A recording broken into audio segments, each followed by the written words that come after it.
बारात आई, पंडाल के दरवाजे से अंदर दाखिल होने लगी तो दुल्हन के बाप ने रोक दिया कि वापस चले जाओ, हमें शादी नहीं करनी। अस्सलाम वालेकुम, कैसे हैं आप लोग? मैं हूं आपके साथ अदनान और आज जो कहानी आपको सुनाने जा रहा हूं ये हमारे मुआशरे की कहानी है। हमारे नौजवान जो हैं वो बिगड़ चुके हैं।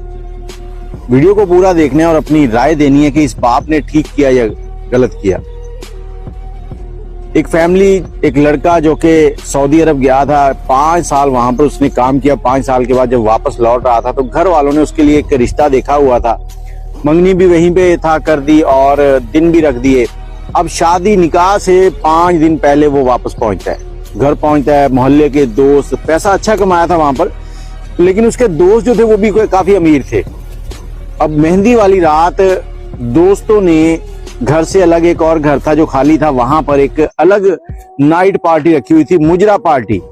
हमारे पाकिस्तान में एक ट्रेंड चल गया है कि ये जो है ना हमारे यूट्यूबर आजकल के ये लौंडे से, इन्होंने इस चीज को बड़ा प्रमोट किया। एक शादी 10-10 दिन चलती है और इस दौरान बहुत से दोस्त ऐसे भी होते हैं जिन्होंने अब नया ट्रेंड बना लिया, शराब पीनी, गोलियां चलानी, लड़कियां नचानी। अब इस शादी में भी ये सारा काम था। रात को शादी का फंक्शन चल रहा है और लड़कियां नाच रही हैं। कोई पैसे ज्यादा फेंक रहा है तो नाचने वाली भाग भाग के उसकी तरफ जा रही है, उसको जप्पियां डाल रही है, पता नहीं क्या क्या प्लान करती हैं ये। और दूसरी तरफ दूल्हा जो है वो स्टेज पे बैठा हुआ है। रात के 2 बजे फंक्शन खत्म हुआ, ये लोग सो गए हैं, सुबह उठे हैं, उठकर 10 बजे के करीब तैयार होके तो शादी हाल की तरफ चल पड़े हैं। अब शादी हाल, आगे वाला बंदा जो था ना वो जिम्मेदार था, उसने शादी हाल नहीं बनाया था, उसने गांव के अंदर टेंट लगाए थे। अब मैं आज ये कहना चाहता हूं कि हम लोगों ने शादियों को इतना मॉडर्न कर दिया है कि हमारे वो जो इंजॉयमेंट थी, जो शादी पे जो मजा आता था, वो सब खत्म हो चुका है। अब उस पंडाल जो गांव के अंदर बनाया था, क्योंकि वो एक समझदार आदमी था, वो चाहता था कि लोगों को पता चले कि मेरी बेटी की शादी है, मेरे घर मेहमान आ रहे हैं, मैं मेहमानों की खातिर तवाज़ु करूं। अब जैसी बारात उस पंडाल के सामने पहुंचती है तो आगे एक रिबन लगा हुआ था। वहां उनकी जो बच्चियां थी उन्होंने बड़े खूबसूरत तरीके से वेलकम करने के लिए अंदर खड़ी थी और प्रातों के अंदर, हाथों के अंदर, ट्रेयों के अंदर फूल लेके खड़ी थी कि दूल्हा गुजरेगा हम उस पर फूल फेंकेंगी। अब 3 सहेलियां जो है ना, ये बच्चियों का एक इवेंट होता है, वो खुश होती हैं इस तरह के कामों से, मतलब दूध पिलाना, इस तरह के, वो कभी जूता छुपाना, ये चीजें। तो ये हर रोज नहीं आते, ये शादी जिंदगी में एक बार होनी होती है, एक बार ही आते हैं, तो लोग इसको एंजॉय करते हैं। अब ये तो है एंजॉय करने का अच्छा तरीका, लेकिन वो जो रात को मेहंदी और खुसरे नचाना और लड़कियां नचाना, उसको मैं कभी भी रिकमेंड नहीं करूंगा। अब दूल्हा साहब के सामने एक ट्रे आती है जिसके अंदर कैंची पड़ी है और दूल्हे ने रिबन काटना है। अब रिबन काटने के लिए पहले एक लड़की के हाथ में ट्रे है, फिर वो जब दूल्हा कैंची उठाने लगता है वो ट्रे आगे कर देते हैं, दूसरी, तीसरी, फिर पहली के पास। इतने में दूल्हा क्या करता है, वो ट्रे पकड़ता है, गुस्से से छीनता है उनसे, छीनने के बाद नीचे मारता है, फिर उठाता है, फिर नीचे मारता है, 3-4 बार यही हरकत करता है। अब मतलब हंगामा हो गया। बारात अंदर इंटर होने लगी तो दुल्हन के बाप ने कहा कि रुक जाएं, आप आगे नहीं बढ़ना। अपनी सारी बरादरी को अंदर इकट्ठा करता है, उनको कहता है कि ये मामला है, मैं इस लड़के से अपनी बेटी की शादी नहीं कर सकता। दुल्हे के बाप को बुलाता है, उसको कहता है जी आप मेरे लिए बहुत ही मुअज़्ज़ज़ हैं, एहतराम के काबिल हैं, लेकिन मैं माज़रत से कहना चाहता हूं कि मैं अपनी बेटी की शादी आपके बेटे से नहीं करना चाहता, आप बारात वापस ले जाएं। अब दूल्हे का बाप परेशान है कि बेइज्जती हो जाएगी, सारे जमाने में रुसवाई होगी। वो उनको समझाता है कि देखें ये हमारी बहुत बड़ी बदनामी है कि हम बारात वापस लेके जा रहे हैं, साथ आपकी भी बदनामी होनी है। दुल्हन का बाप कहता नहीं, जो भी हो जाए मैं शादी नहीं करूंगा, आप चले जाएं। वापस निकलते हैं, रास्ते में दूल्हे का बाप जो है उससे बहुत पूछता है कि बेटा क्या हुआ, वजह क्या बनी है, क्योंकि ये वो बच्चा था जो बहुत ही शरीफ था, सुलझा हुआ था, उनका बड़ा बेटा था। लड़का कुछ नहीं बोलता। घर पहुंच जाते हैं, घर पहुंचते हैं तो लड़का अपने कमरे में जाता है, कुंडी लगाता है, सो जाता है। बाकी लोग भी सो जाते हैं, रात गुजर गई, मेहमान उधर ही जमा है, कोई भी नहीं गया। कि वजह तो पता चले ना, वजह क्या हुई है, क्यों इस लड़के ने इस तरह से किया है। हमारी तो नाक कटवा के रखती पूरे खानदान की। अगले दिन सुबह हुई है, दूल्हे की आंख खुलती है, जरा होश में आता है तो देखता है कि मैं अकेला ही सोया हूं अपनी सेज पे, दुल्हन किधर है। फटाफट उठता है, उठ के दरवाजा खोलता है, बाहर निकलता है, मेरी दुल्हन किधर है। इतनी आवाज लगाता है तो सारे उसके मुंह की तरफ देख रहे, कोई पागल हो गया शायद। कि कल इसने हंगामा कर दिया, हमारी बेइज्जती करवा के रहती है, अब दुल्हन ढूंढ रहा है। सबके तरफ देखता है, उनके मुंह लटके हुए हैं, उनसे पूछता क्या हुआ। इसका बाप आता है सामने, आके इसको कंधे से पकड़ता है और कुर्सी पे बिठाता है, खुद खड़ा है, इससे पूछता है बेटा मुझे ये बता कि कल तूने ये काम क्यों किया। कहता मैंने कुछ भी नहीं किया, मेरी दुल्हन किधर, मैं ये पूछ रहा हूँ। अच्छा, इतने में वो जो वीडियो बनी होती है, वीडियो लेके आते हैं, उसको वीडियो दिखाते हैं, ये है। जैसे ही वीडियो देखता है, होशो हवास पूरे समझ में आते हैं उसको, तो फौरन कुर्सी से उठता है, बाप के पांव पकड़ लेता है, बाप के पांव पकड़ता है और रोने लगता है कि अब्बा जान मुझे माफ कर दें, मैंने जो भी किया इसकी जिम्मेदार तो मैं ही हूँ, लेकिन मेरे कुछ दोस्त भी इसमें शामिल हैं जिनकी वजह से हो गया।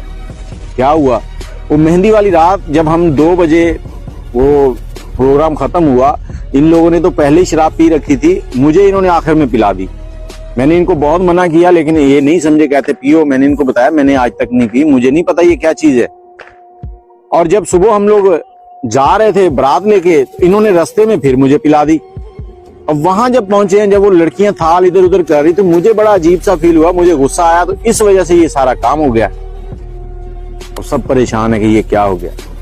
लड़के ने बाप से कहा कि मेरी वजह से ये सारा काम हुआ है, तो मैं चाहता हूं कि हम लोग उनके घर चलें, मैं लड़की से भी माफी मांगना चाहता हूं, लड़की के बाप से भी माफी मांगना चाहता हूं। शादी वो करें या ना करें वो अलग चीज है, लेकिन मैं उनसे उनके पांव पकड़ के माफी मांगना चाहता हूं। इस घर के कुछ बुजुर्ग थे, उन्होंने कहा जी ठीक है। 3-4 बुजुर्ग उस लड़के को लिया, लड़के के दोस्त भी साथ जाना चाहते थे। लड़के ने कहा जी तुम लोग रहने दो, जो तुम लोगों ने मेरे सर में मिट्टी डालनी थी डाल दी है, अब मैं और मिट्टी नहीं डलवाना चाहता तुम लोगों से। हाँ, तुम लोगों ने एंजॉय करना था तो ये कौन सा तरीका है यार, मुझे भी ख्वार कर दिया। लड़की के घर जाते हैं तो उनके मेहमान भी घर पर ही होते हैं, अभी गए नहीं होते, तो वहां पहुंचने के बाद उनसे माफी मांगते हैं, बैठक में वो बिठाते हैं। अच्छा इंसान था वो लड़की का बाप, उसने बिठाया इनको, इनकी बात सुनी, तो लड़के ने उससे उसके बैठे बैठे उसके पांव पकड़े, उससे माफी मांगी कि मेरी वजह से आपकी और आपकी बेटी की बदनामी हुई है, मेरी जो हरकत थी वो बहुत गलत थी, उसकी जो वजह बनी है वो ये वजह थी, अब मुझे आप माफ कर दें। अब माफी इतलाफी हो गई, लड़की के बाप ने कहा ठीक है मैंने आपको माफ किया, अल्लाह आपका भला करे। जैसे ही लड़का उठ के चलने लगता ना, तो उसी खानदान का एक बुजुर्ग था, वो लड़के को आवाज देता बेटा बैठो।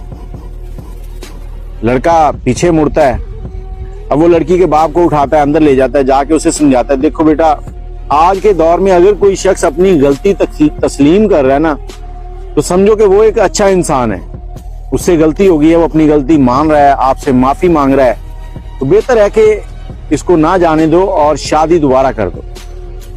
लड़की का बाप भी बात समझ गया, उसने दूल्हे के बाप को कहा कि आप लोग ऐसे करें कि दूल्हे को ऐसे इधर ही रहना है, इधर ही रहने दें, कपड़े मंगवाएं, इसके सारी बारात को वापस मंगवाएं, जैसे कल आए थे वैसे ही आए, और आज शादी होगी, निकाह भी होगा। फिर दोबारा वो सारी बारात आई, उसी तरीके से वो सारे फंक्शन जो है वो चले।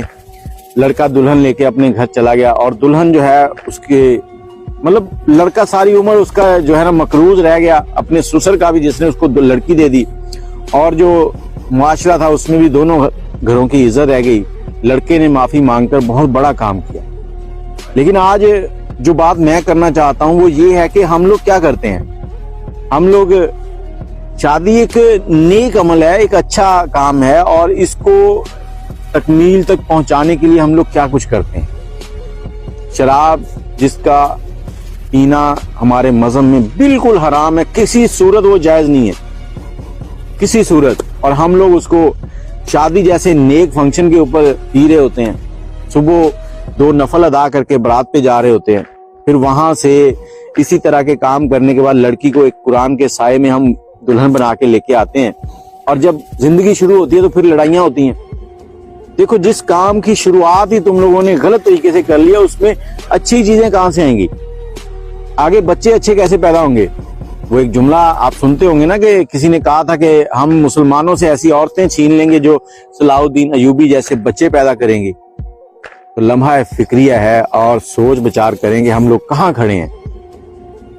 बाकी अपनी राय कमेंट में जरूर दीजिएगा, दुआओं में याद रखिएगा। हर बहन बेटी की इज्जत करें, कोशिश करें कि उसको आपकी वजह से रास्ता बदलना ना पड़े, नहीं तो आप एक कुत्ते से भी बदतर है।